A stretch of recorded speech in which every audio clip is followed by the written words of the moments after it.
Ladies and gentlemen, if I thought hunting people in the military was hard, hunting monsters would be infinitely worse. Thankfully, we have Max0r's to explain this in his usual clear, straightforward manner. This is Monster Hunter World Review Extinction Colonialism. Nice. Let's get into it.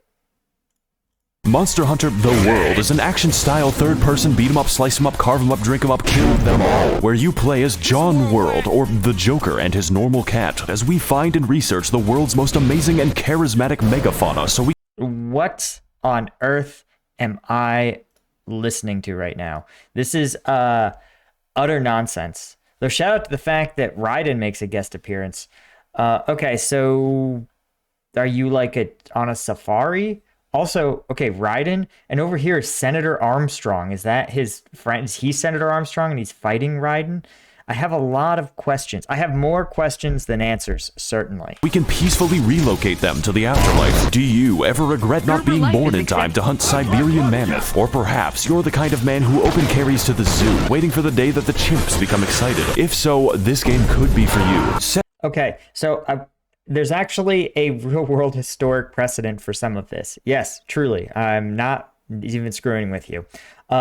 After the dinosaurs, right, when early man was starting to evolve, mammals were there were much larger species of mammal in the world. The woolly mammoths or the mastodons are good examples of this, right? But there were also things, giant tree sloths, gigantic bears, cave bears they were called, things that were almost dinosaur in size, right? But not obviously cold-blooded as dinosaurs were. And it's pretty clear that in Earth's ecosystem, right, it can sustain a very large type of mammal, right? Because it's an energy transfer question, right? You have plants, you have small animals that feed off plants and seeds, you have slightly larger animals that feed off of them, and there's room at the top for animals even larger than, say, lions, right? But the question is, where did they all go? Well, one theory, right? They all seem to have been wiped out, right? All animals above a certain size seem to have been wiped out. And one theory, rhinoceroses are an example of this sort of megafauna that has persisted into the modern day. So there's two theories. And they're sort of probably both a little true. The first theory is the Ice Age. The Ice Age punished animals with large caloric needs because calories just weren't as available, right, during long winters. So animals that were smaller, that had lower energy needs to sustain life, were going to be more likely to survive this tremendous Ice Age. But the other theory is that actually human beings, right, human beings with their ability to perform coordinated hunts, were able to actually invert kind of the natural order, right? Where bigger animals fed on smaller animals. Human beings, because we could use tools like spears, and we were able to coordinate, right? And have a group of humans work together to hunt in packs, that we were able to hunt these megafauna. And the problem is that we didn't hunt them en masse, but megafauna, right, big creatures, have long reproductive cycles. And so human beings were able to hunt these large creatures, right? Obviously, because if you can kill one mastodon, you've got meat for weeks, right? So the incentive was there for human beings. And then they were able to hunt them faster than they could reproduce because of their slow reproduction cycle, right? Larger creatures generally have a longer reproductive cycle. So that meant that the largest categories of megafauna were eliminated, right? Were removed from the pool, and all that remains are things only about as large as, say, a deer, perhaps, or a large deer, at least in North America. Recently, we've seen the introduction of some larger mammals like the bison, but even those, think about it, were nearly hunted to extinction by human beings. All this to say that human beings actually do have an unfortunate tradition, or fortunate tradition, of hunting down big animals. Set in the hostile and exotic wasteland of Australia, we play as an inherently bloodthirsty and violent race known only as Caucasoidus anglicus, and we're here to destroy the local environment as much as humanly possible, so I can wear it. Along the way, overcoming many varieties of horrifying creatures on unknown to God, ranging from plausible and interesting specimen to fucking Thanos. And yes, I am reviewing Monster Hunter World and not Rise because the phrase Nintendo Switch port does not fill me with confidence. I'm sure it's a fantastic game, but this looks like an excellent Gary's Mod map. So without further ado, it's time to explain to you my favorite animal cruelty simulator with a game attached to it.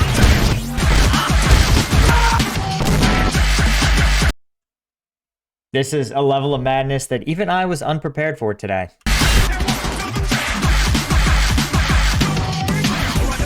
I don't think anything I've seen could even count as gameplay. I think this actually needs like a seizure warning.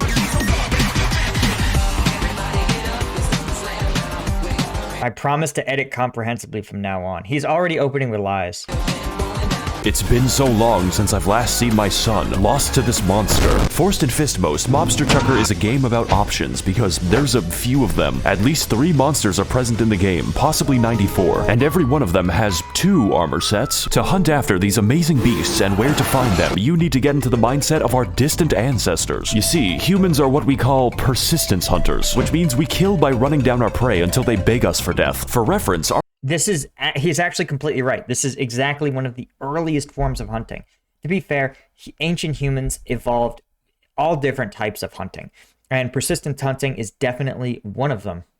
And literally what he's describing is again, an energy equation that human beings come out on top of. And that's because we have only 2 legs, and we have pretty light, spindly bodies relative to other creatures that for us to move, let's say 1 mile, our 2 legs are so much more efficient over long distances than, say, a wildebeest or a giraffe, right? Is that running 1 mile for a human being demands, I mean, honestly, for a very efficient runner, could demand as little as probably like 100 calories, maybe 200.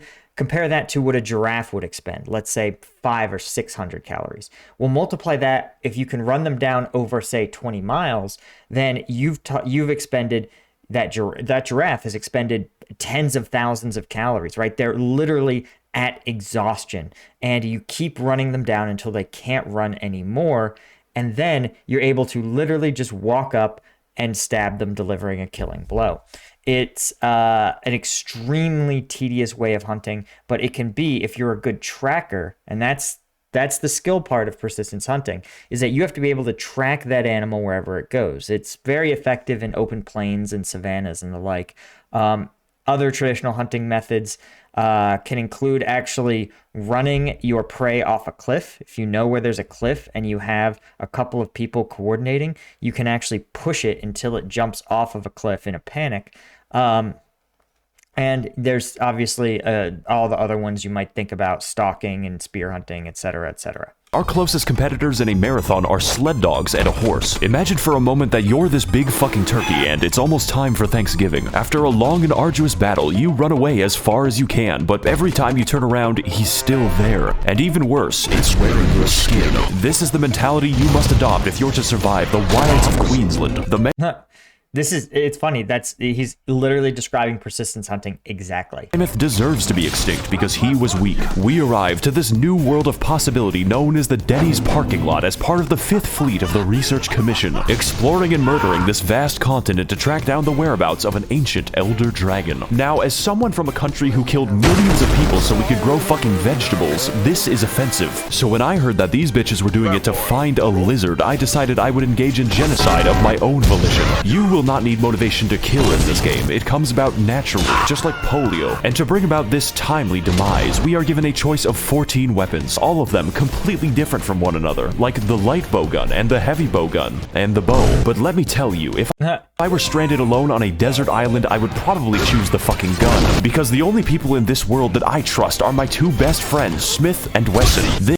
Okay, he makes a good point, but it is worth noting that firearms are problematic for a couple of reasons. First, if you're trapped on an island away from everyone else, you need a certain level of ammunition, right, which can be hard to get.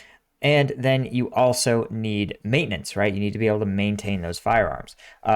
if you think about the conquistadors, speaking of colonialism, right, that showed up, one of the technologies that they had that none of the indigenous peoples had were firearms, right? And they were frightening. They seemed like they were almost mythological in their ability to produce a cloud of smoke and suddenly you had been shot through by a projectile. Now, it didn't seem physically possible with what indigenous people like the Aztecs had understood. Even then, right, it would not have been possible, despite having firearms, right? They literally would not have had enough bullets to have actually taken over the Aztec Empire. What they were able to do, the only reason they were able to is not necessarily because of a technological advantage, but because the Aztecs themselves were actually a brutally oppressive colonial power in their own right. They conquered huge numbers of other ethnicities and literally enslaved them. And so once someone else showed up with anything that looked like a technological advantage, there was just a general rebellion. And so it didn't necessitate, right, that firearms themselves were not the thing that did it. The mythos and idea that there was a power who had access to firearms who would back a rebellion, that was what was decisive. Oh no, how did we get here? We moved 10 seconds forward. Changes the game into a first-person shooter where the objective is to keep the gun away from your mouth. Instead, I was drawn to the insect glaive because 1, it lets me literally fly and the floor is paying taxes. 2, I get to lace a giant bee with C4 high explosives and throw it at people. And yes, there is an upgrade tree dedicated to bees. I love bees. It's like that villain from Metal Gear Solid 3. 3, I get to mount monsters, and that lets me spam custom dialogue at everyone in the game. Side note, you can fully customize your automatic callouts to preemptively diagnose the cause of your teammate's death, which is very funny. But your choice isn't just between weapon types, but also weapon elements. I won't get into it now since there are a few of them, but my favorites would have to include the dragon element, the sleep element, or even blast element. Every monster is weak to blast element. So with all these... Yeah, man, it's always just like, gotta love it. Everything can be destroyed with a large enough explosion. Varied choices, chances are high that at least one weapon speaks to your specific mental illness. Just don't play the hunting horn unless you want Rock Band for engineering students. Don't worry, I know exactly why you're here. I too want to know what this thing's foreskin looks like on my mantelpiece. Okay, weird, but alright. Fortunately, World has you covered. I haven't really explained this because it's in the title, but in this game you hunt monsters. This doesn't just mean killing them, although there is a lot of that. There's 2 ways to complete a hunt, Republican and Democrat. Both of them result in endless pain for the animal. Here's the difference. Killing them by slowly breaking each individual bone is a mercy. Capturing them will always give you more body parts than skinning them, which can include their skulls. The Jesus. only logical conclusion is that we disassembled them like a crab factory. And those are the lucky ones because the other ones are subjected to cockfighting, and my bet always wins. The gameplay of Angry Birds can... That is, so this is one of actually the strangest logical conundrums about animals. Right? Animals in nature, right, before humans ever arrived in the world, nature is a brutal place, and it's worth understanding that. Being eaten alive is a routine event in an animal's life, and animals should expect, they can't have an expectation, right? They don't appear to have the same sense of time that human beings do, right? We can't think, oh, one day I'll be old. It doesn't appear that animals can understand that. But if they could, they would understand implicitly that their death will almost certainly be violent and brutal. And so it would ask the question, morally, right, what is the best thing that can happen to an animal? Well, if an animal were a human, right, you'd want them to live lives of relative comfort in relative safety, but not so much comfort and safety that they are deprived of the things that as an animal make them feel good. And this is sort of the problem that you run into, right? Think about a dog. And dogs are sort of an exception because they are canines that evolved to be human companions. So they're different. There's not a good analogy for dogs. They're a species that we bred just to be our servants and helpers.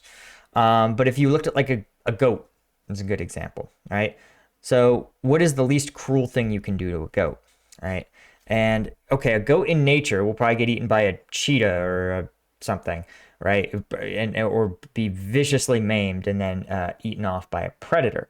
So compared to that, is raising a goat in a pen and then killing it mercifully, is that better or worse than living in nature?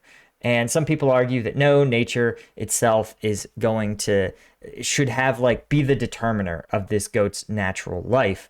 Whereas other people are like, hey, you can't lock a goat in a pen. It's not natural. Goats want to explore and graze and find things. And so the question you're left with is, what is the middle ground? And that's why some of those cruelty-free or cruelty-reduced farming techniques, right, where you'll say, hey, this goat was raised, but in a large pasture that was fenced off. They say, oh, is that a better middle ground that gives a goat the things that it enjoys, grazing and exploring and having a flock of goats, a herd of goats, right? Goat friends. Is that is it a good middle ground between vicious factory farming and the brutality of nature? I don't know. That's a real tough moral ethical debate. Almost certainly capturing something and then taking it apart piece by piece is pretty brutal, but still not as brutal as Mother Nature herself. Best be described as bloodborne with no health bars. For most monsters, It's why actually in the US a lot of deer are hunted, not even commercially, right? But they are hunted, like counties and states will pay professional hunters to come and actually kill off the deer population. And that's because, one, it prevents them from dying in even more brutal ways. For example, deer in rural areas will often leap out in front of cars and become horrifically maimed and live for hours and hours, even days, with traumatic injuries to their bodies. And often they will kill human beings driving those cars, right? That's how big a deer is. And so it's more merciful to kill them quickly before they ever get to experience the pain or suffering of, being maimed by a car. Or some deer populations get so big that they actually eat away all food sources. And in the winter, a third or more will starve, right? And so managing these populations is seen as less cruel than allowing them to naturally self-manage by either, causing car accidents, getting hit by cars, starving to death. It's okay, because counting broken bones is enough, but some of these bastards spend more time close to death than Joe Biden. In fact, while hunting, your prey will attempt to escape you several times and fail. Really, the entire gameplay loop is just finding new things to turn inside out and then fashioning yourself the perfect drip out of their intestines. Of course, there's a lot of ways to build your swag with a myriad of skills, like the fast food build, the eating less build, the eating for free build, and lest we forget, the mushroom consumption build. If you've ever been a college student in a major city, you know the free meal build is clutch, right? And if you know how to look, there's always a free meal. Fun fact, hospital recruiting events often accompanied by free meals. In fact, many recruiting events accompanied by free meals, or sales events. Salespeople always want you to have stuff. Just keep your eyes out, right? Don't think about just university stuff. Every dumb kid is looking for free meals at their college. You have to think about who has money and is going to pay enough that a free meal is incidental. And that answer, conferences, like professional conferences, speaking events, especially if the speaker is like a salesman doing some sort of selling. That's the big brain move. To complete my ultimate McDonald's form, no self-respecting hunter would ever think of going outside without slightly reducing the effects of minor wind pressure. Or you can do damage. like a fucking moron. Take your armor for a spin and throw a body in the bin. Repeat until you win. That's the entire game. This being said, there are complications. It's better to think of them not like video game enemies, but very stupid cats. And like cats, these bitches are territorial, sometimes even going so far as to beat each other to death while I'm fighting them. But I think my favorite example of this would have to be Mr. Nikon. This bastard is designed to wander into random battles, catch you in 4K HD, and then leave for literally no fucking reason. And if that doesn't suit your fancy, there's always Bazinga Goose, whose sole objective is tracking you down across the map to carpet bomb you for the crime of playing the game. Now, I don't I mean, why are you mad that in Monster Hunter, the monsters hunt you? normally play Monster Hunter since I'm more of a Connect 4 SpongeBob man, but the sheer variation on display here is really something. Every single animal has their own unique role, and mine is putting them into a museum. As a rule, for every single kind of beast, if violence does not work, use additional violence. He's not wrong. He's not wrong. Especially when it comes to hunting animals. It's actually regulation in many states in the US that tell you you cannot hunt an animal with weapons below a certain caliber. And this is often to ensure that the damage done to an animal is going to be sufficient to kill it quickly, more often than not. You can still absolutely wound a deer with a full rifle caliber round if you shoot it in the wrong place, but a properly placed shot will generally be able to deal enough damage. You also want to make sure you use special hunting rounds. These are soft point rounds that are designed to expand and dispel as much kinetic energy as possible into the target. And that's all in the service of ensuring these animals don't suffer a long time, right? They suffer for seconds instead of minutes or hours. It's also seen as appropriate because animals that, of course, in response to being shot will want to run, and if they run off and you can't track them, now you've killed an animal and you've gotten nothing from it. You've taken no meat, no pelt, nothing, and that's seen as being in extremely bad taste as in hunting culture, right? To take an animal and not to kill an animal and do nothing with it. Kill an animal for the joy of killing it, right? But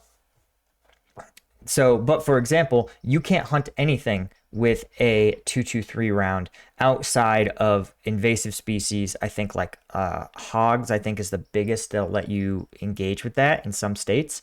I think small like foxes and stuff you could probably hunt with 223 rounds, but yeah, anything other than that, you've got to be at least at what's called a full rifle round. So you'll know it when you see it. They obviously are not assault rifle rounds. They're significantly larger, and some places will actually regulate that it has to be a soft point tip. Now that we have a good understanding of our victims, it's time to take our domestic violence international, because this is a Monster Hunter world, one that makes no fucking sense, both geographically and ecologically, just like the real Australia. So upon beginning the game, we make our way across the dangerous but inoffensive lands of New South Wales, learning the basics, surviving, and expanding our newly founded gulag of Sydney. This hell will be your base of operations for most of the game, complete with every kind of amenity you can expect from savage Welshmen. It's here The Welsh. that I love really antiquated like ethnic discrimination that no one in the general like world understands, like Scots and Welsh. You know. Rearm, research, and reforge my weapon again because I am indecisive. There's even a Like French and Flemish oh my gosh, Belgians? Yeah, they hate each other. pig that won't stop following me. You can pet it, but not too much, because what matters is consent. But most importantly, this is where we use racial segregation, because for some reason, the only chefs in the entire camp are cats, and this is a very unsanitary cooking environment. You see, food isn't just a buff, and it's not just a cutscene. It's fucking mandatory. I mean, just look at the cardio. My body's an airplane powered by dead chickens. To put it simply, the game is unplayable with an empty stomach for two reasons. One, it looks like this, and two, I don't have to explain shit. The next areas on our list are what I collectively call the stank tank, and to get there, we need to— Yeah, this is actually one of the reasons that so many of the military's toughest schools are so brutal, is the caloric deprivation. And it's funny, if you've never really like seriously, and I don't mean like casual weight loss, but done like serious caloric restriction, which most people never have, mercifully. But if you've ever run at a calorie deficit for weeks and weeks, we're talking about losing, like in my case, it would be like 35 to 40 pounds in the span of, a month. It messes with your brain. Your body has a lot of these fail safes that it will implement to keep your core functions running, your heart, your lungs, your brain. And those include making your limbs way colder, right? They will, I don't know if they're reducing blood flow, but you just get way colder, way easier. It diminishes some of your cognitive function. So yes, you can surge when you need to really focus or really get something done, but typically your brain just kind of slows down. You feel like you're in a constant brain fog. And the biggest thing that it does is it continually triggers your hunger response. You are always looking for food. If there's food in an area, you will actually fixate on it in a way that's hard to look away. It's really strange and a weird and uncomfortable sensation. I had a coach of mine who was also an MMA fighter who mentioned that he would actually watch the Food Network. And he was like, even though it's horrible, right? He's like, I hate it because I'm so hungry. I can't stop myself from wanting to watch Food Network over and over and over again. To the point where his girlfriend would actually be like, hey, we need to turn off Food Network and like take a walk because like it's clearly upsetting you. To contact the 3rd Expedition Fleet, who have spent the last 30 years smoking weed in their spaceship. This is pretty much why we're here. This new environment is firstly comprised of the Coral Highlands, which are filled with a beautiful and alien ecology, able to support a wide range of pit bulls and more literal balloon animals. From this point onward, biology is more of a suggestion, but looking just underneath the surface, we find the true source of this bizarre life. Its depth. The Rotten Vale is an area built and designed to simulate San Francisco and is sustained only by the miracle of rotting corpses and feces. You Oh, man. may be asking yourself some important questions right now, such as, can the smell kill me, or how the fuck? As it turns out, every monster in the New World has an inherent instinct to die here, specifically, which begs the question, why do predators even exist if they can just wait? And also, yes, the stench physically hurts you. Technically, these are all the areas you need to beat the game, by about 30%, because upon entering our next area, Monster Hunter turns up the heat and scales every monster back to being threatening again. Yes, even the Great Jagrussi. That means more weapons, more armor, and even more temptation to kill every mammal larger than myself. Again, it's safe to say that this game has a time requirement. So after 30 hunts or so, we finally arrive to the temperate lands of Western Australia. You know, the state that lost a civil conflict with flightless birds. Fortunately for us, biology is no longer a suggestion. It's a restraining order. We've got fish that swim through molten magma, lizards that eat rocks, and of course my personal favorite animal, Thanos.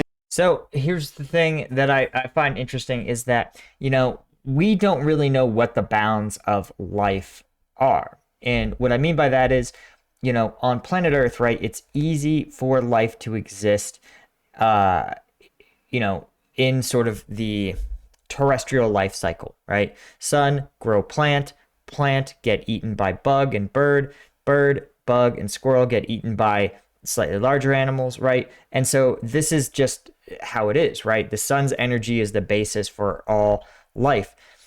Now, we've recently found in some ultra extreme environments, life continues to persist. For example, in geothermic vents, there are entire ecosystems that have evolved to not rely on the sun's energy, but rely on the energy from geothermic vents. And so it will be like algae that use the vent energy to grow, and then those algae will be eaten by plankton or something, and the plankton will get eaten by fish, and it escalates up to the point where there are colorless crabs. There's all sorts of bizarre, strange life deep underground that have evolved to use entirely different types of energy as sort of the basis for their ecosystem, and they exist entirely cut off from the terrestrial world, which is fascinating because there are it's hard to understand how that exactly happened, right? At some point, some crab fell down there, right? Or I don't understand, right? I don't understand. Maybe a better scientist does, how you can be cut off from your source of food and light and still survive. Main attack is the crush force of his rock-solid chin, although I do think they could have worked on the whole controlling the monster mechanic a little better. It really breaks down when you encounter the fire. But among the many features of this game, we haven't even gotten close to the train wreck that is the story. After all, there is a reason we ventured into the land of unusual thermodynamics. It's just a really bad reason. First of all, we can tell that this game is a literary masterwork by the fact that characters do not have names. Who can forget such personalities as the Handler, the Commander, and a fucking Ganondorf? The story is comprised of two major arcs. Where in the world is the 50-foot-tall lizard? And gee, I wonder what Ganon is up to. Both of which are made excessively worse when the game automatically sets the Handler to be in a catsuit. And at this point, I'm afraid of turning it off. Okay, one last thing, everyone. If I see anyone else on this fucking ship say the words Nekopara cosplay, I will invert your penis with my foot. For the first arc of our multiple stage I don't even know. Oh, okay. There you go. There. It's not a Max0r video without anime girls. Manga that ends in a sex scene. We chase after the amazing boss fight Zora Magdaros as we apparently forget the location of a giant kaiju several times. This being said, you don't want to find him because his boss battle is an environmental puzzle primarily comprised of loading cannonballs for 30 minutes and then waiting for the boss to move very slowly. That way we can penetrate him with our oddly phallic spear that extends when needed. And for the second arc of our new Genshin anime on Spike TV, we team. He really wishes he had his own anime. He should just make it, man. He's Max0r. He's been blowing up. His channel's killing it. Make your own anime, bro. You have my permission, which is obviously what you were waiting for. Up with Ganon to discover new and amazing. Actually, you know what? I take it back. He has a weird fixation on like anime waifus. I don't need a self-insert anime with Max0r. Elder dragons all across the continent. And of course, I mean discover like the Vikings meant trade. This is where some of the toughest and most annoying bosses in the entire game happen, featuring such great fights as Nergigante, whose name I cannot say with a hard R, the COVID Beast, and my personal favorite, Margaret Thatcher's Nightmare. Of course, there is more to this game. Margaret Thatcher's Nightmare would be, what, poor people eating food? Because there's always more. But that is basically how you beat the first half. Oh, Jesus. So, there's an expansion for this game that is more expensive than the game itself, which doubles the content and the playtime. I'm gonna be fucking real, guys. I'm not covering that shit. This video is supposed to be short because I made it while on vacation, and vacation for me means working 8 hours a day. This game is... This is actually what being a YouTuber is. I mean... I understood what I was getting into when I went full time. But yeah, it's shocking the number of people, the idea that you're like, oh, this is chill. But yeah, no, you being a content creator is like a phenomenal amount of continuous work. Lengthy, and you should definitely play it if you have the time, but in my current mental state, I do not. So with the release of Elden Ring, I think it's time to move on to a better project. This is basically a Max0r's filler episode, and if you like World, then just get the Iceborne expansion, because it's more of the same, but twice as tall, and most of the monsters are on crack. And just to prove it, half of the footage in this review is Iceborne. This is a game that I believe you have to experience, because there's just so much, and yet the Joker character. And the furry. So little time. Thanks for watching, guys. Okay, weird. There's just so much weird shit going on here.